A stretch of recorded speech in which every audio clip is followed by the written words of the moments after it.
Alright guys, I figured I'd do a quick update on the mealworms. So, let me get their tub out here. These beetles are cannibals. I found them munching. I found about 50 of them all piled up this morning, and they were all munching. Hey.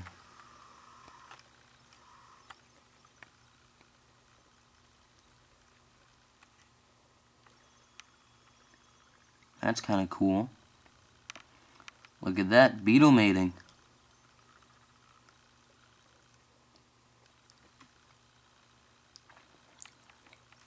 I've read up that whenever beetles want to mate with each, or whenever the male wants to mate with the female, the male will chase the female all around the place until he finally catches her. And then once he finally does catch her, he'll jump on top of her like this one's doing right here, and they'll mate. And you can see that female's trying to dig away, but he's got her. These are mealworm beetles, also known as dark moon beetles, and these are really cool. I don't hold these. These dark moon beetles and the mealworm beetles are obviously the adult form of the larvae or the mealworm, which is a very common food for reptiles. And pretty much substrate is just oatmeal. You don't really need to change it. You really don't. And for food, sometimes I'll throw in some potatoes, but I don't like those because they don't eat all the potato, and the potato gets moldy really fast. So I moved on over to lettuce, and they love lettuce. Let me prove. There aren't so much in there, but earlier today there were a lot. I've probably got about 70 mealworm beetles in here, and you can especially see it early in the morning because they're all up and out of the oatmeal, and they're all just traveling around. And this morning they were cannibalizing on a pupae, but that's how it goes down in the beetle world. So that's the mealworm beetles. This summer I'm going to be mail ordering in 1,000 mealworms, and I'm going to be getting them I'm thinking about getting them a 20-gallon tub. I'm going to get one that's like this, just about this size. The one that Zanzibar's in, and that's going to be for the mealworms, so that I can store a lot of them in there. I might even go for 2,000. We'll have to see how things go. But if you like this video, go up there to subscribe, go down there to comment and rate, and I'll probably make some mealworm updates and stuff. For those of y'all that want to know about breeding mealworms is pretty simple, but I guess I could start out with the different kinds of mealworms that you can get, because I've gotten all different kinds of mealworms before in my life. So give me a second. I've just got 3 different tubs. This one's kind of full.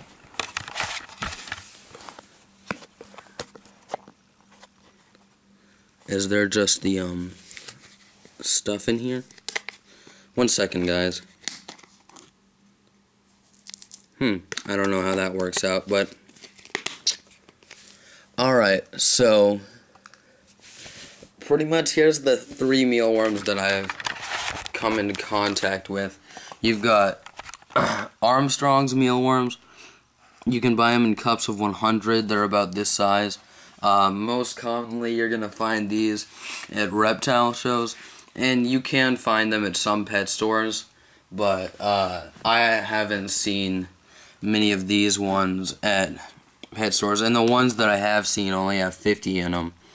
But Armstrong's mealworms, if you're not mail ordering them, I find them to be the best, because they just don't die easily, and I throw them and then they transform into the beetles within 2 to 3 weeks, so more so like 1 to 2 weeks. But Armstrong's is the best. Yeah. This is the other one I've come into contact with. It doesn't really have a name on it, just in big red letters and numbers is 100 mealworms. And those are pretty much the same.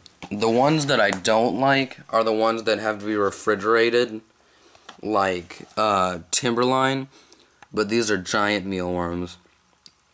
But still, if you need pretty much, if you're not planning on, I guess if you're not planning on breeding them, then you can go for that.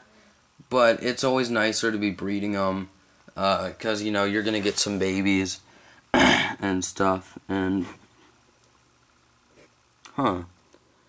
looks like they went cannibal on a beetle as well. I think that's about all I can talk about. Oh, breeding. Mealworms are going to start out as that little mealworm guy right there. And then let me get my top drawer open and see if I can find a pupa.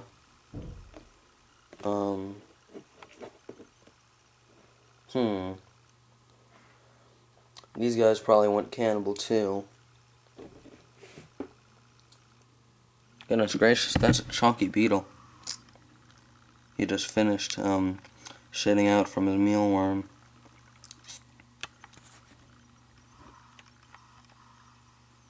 Sorry about that.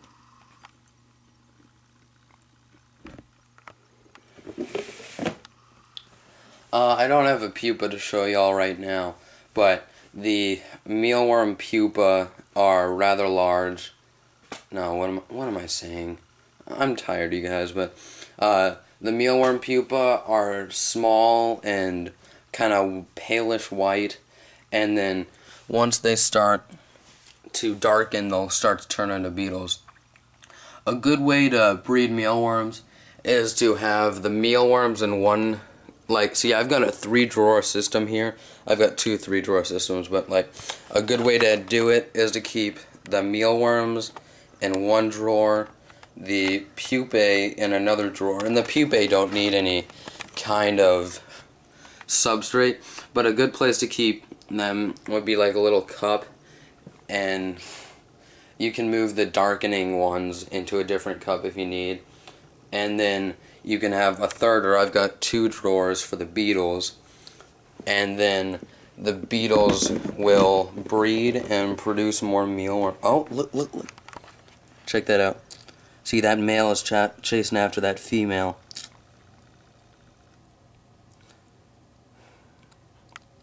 See, she thought she got away, but she did not. Ooh, this is pretty cool. And so he's going all around the place trying to find her. And see, he's pretty exuberant. I guess that's it, but you know, that's one of the first times I've actually seen these guys mate and hop onto each other, so that's really interesting for me. That's actually really cool. That's one of the things I've been wanting to do for quite a while. I guess one of the other things on my list is to watch the female give birth to the cockroaches, because the hissing cockroaches are one of the beetles that give live birth, and I can just imagine that that's freaking incredible. But that's it for the mealworms. Like I said before, subscribe, comment, and rate if you like the videos, and I guess it's time to move on to the next animal.